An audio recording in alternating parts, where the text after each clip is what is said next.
Halo pemirsa, selamat datang di Investa News. Kembali lagi bersama saya Gedia Sretna Dallas yang akan menemani Anda selama beberapa menit ke depan untuk membahas seputar dunia investasi edisi Rabu 31 Mei 2023.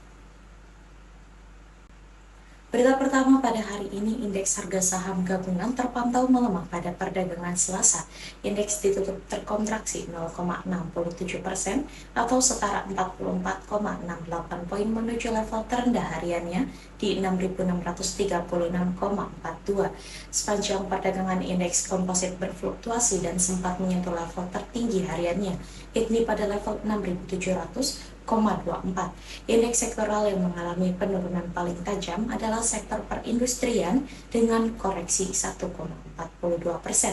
diikuti oleh sektor barang konsumen primer dengan pelemahan 0,99%. Kapitalisasi pasar tercatat berada pada posisi 9.446,89 triliun rupiah dengan volume saham yang diperdagangkan sebanyak 20,88 miliar unit. Adapun nilai transaksi tercatat sejumlah 9,23 triliun rupiah.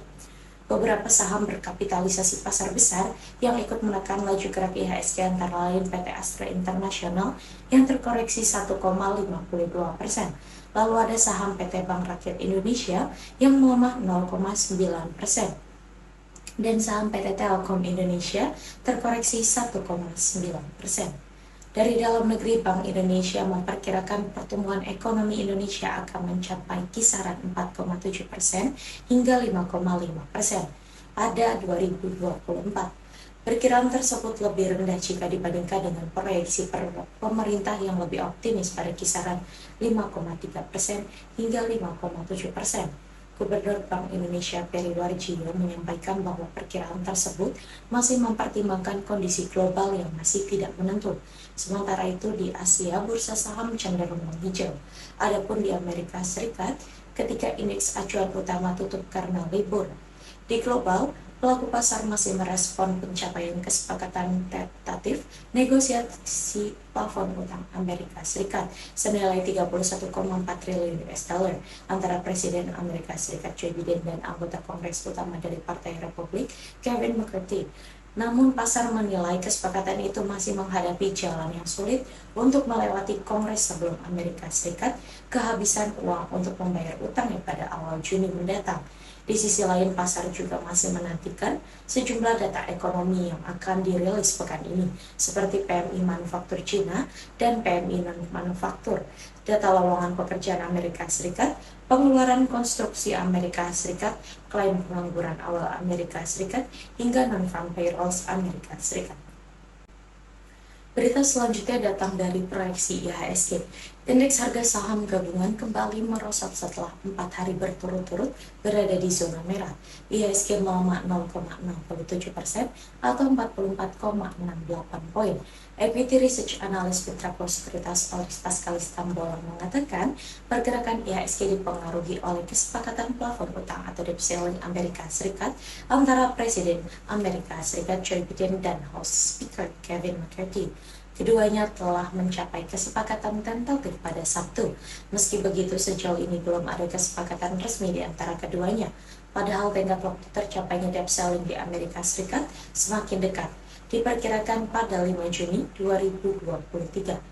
Sementara dari dalam negeri, perdagangan saham akan libur pada tanggal 1 dan 2 Juni 2023.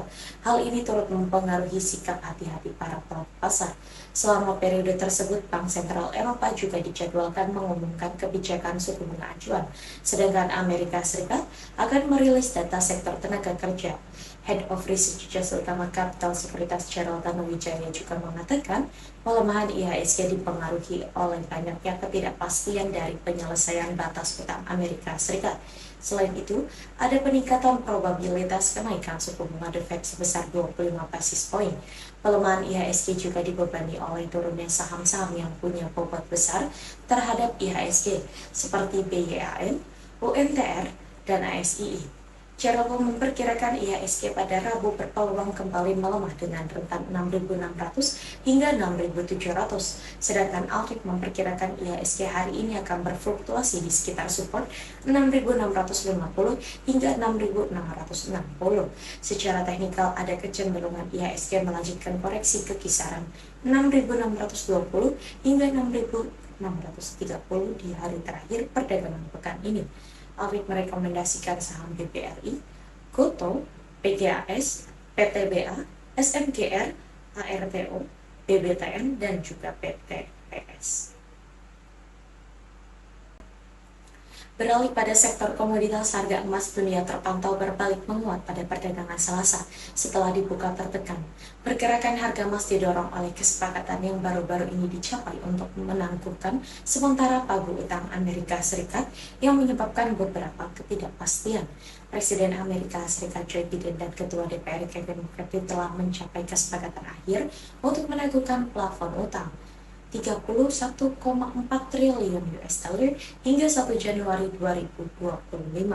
Pada perdagangan Selasa, kontrak emas paling aktif pengiriman Agustus 2023 di divisi COMEX Direct Exchange menguat 0,05% menjadi 1.960,80 US dollar per troy ounce. Sementara itu di pasar spot harga emas juga terkerek 0,06% ke level 1.942,86 US dollar per troy ounce.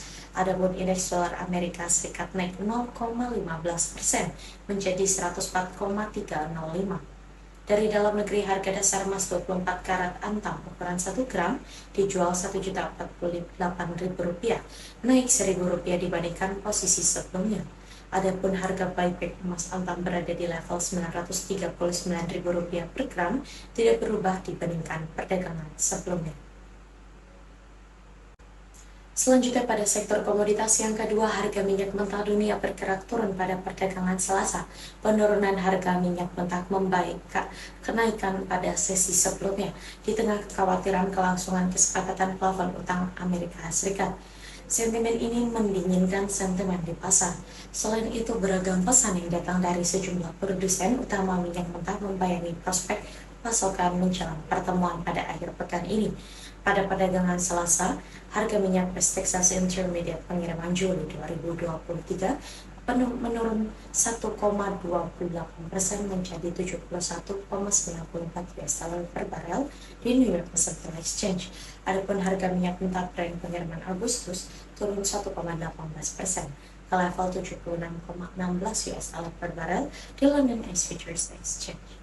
Sejumlah anggota parlemen sayap kanan Amerika Serikat dari Partai Republik menyatakan pada Senin bahwa mereka mungkin menentang kesepakatan untuk menaikkan plafon utang di Amerika Serikat. Sementara Presiden Amerika Serikat Joe Biden yang berasal dari Partai Demokrat dan Ketua DPR dari Partai Republik Kevin McCarthy tetap optimis kesepakatan itu akan disahkan. Di sisi lain, pertemuan negara OPEC pada 4 Juni 2023 belum memastikan apakah mereka jadi meningkatkan pengurangan produksi atau tidak. Hal tersebut pun ikut menjadi sentimen pemberat bagi laju minyak. Berita penutup kita pada pagi hari ini, rupiah dibayangi oleh kekhawatiran kondisi ekonomi Cina yang masih melemah. Nilai tukar rupiah diperkirakan kembali melanjutkan pelemahan pada Rabu. Kepala Ekonom Bank Permata Joshua Pardede mengatakan, investor menunggu rilis data PMI manufaktur dari Cina pada Rabu. Joshua bahkan memperkirakan rupiah berpotensi menembus Rp15.000 per dolar Amerika Serikat pada hari ini, terutama bila data PMI manufaktur Cina masih berada pada level kontraksi atau di bawah level 50. Investor akan berhati-hati menyimpan rupiah, mengingat libur panjang di Indonesia bersamaan dengan data ketenagakerjaan Amerika Serikat di hari Kamis hingga Jumat. Chief Analis TJFX Futures Lukman Leong berpendapat pergerakan rupiah sama seperti mata uang Asia lain yang melemah terhadap dolar Amerika Serikat. The Greenback bergerak menguat setelah munculnya ekspektasi kenaikan suku bunga dari The Fed pada pertemuan FOMC Juni 2023. Ekspektasi ini menyusul data Prince Consumption Expenditure Amerika Serikat yang naik ke 4,4% secara tahunan di April 2023 dari kenaikan 4,2% di bulan sebelumnya. Walaupun begitu, rupiah masih terbantu aliran dana asing yang masuk ke pasar surat berharga negara. Joshua memperkirakan rupiah akan bergerak di 14.950 hingga 15.050. Proyeksi Lukman nilai tukar rupiah berada di 14.900 hingga 15.000 rupiah. Selasa kemarin rupiah di pasar spot melemah 0,09% ke 14.985 rupiah per dolar Amerika Serikat. Sementara rupiah berdasarkan kurs Cisdor menguat 0,03% ke 14.969 rupiah per dolar Amerika Serikat. Berita tersebut sekaligus menjadi berita penutup kita pada perjumpaan kali ini. Saya Gedia Sremandalas pamit undur diri, sampai jumpa.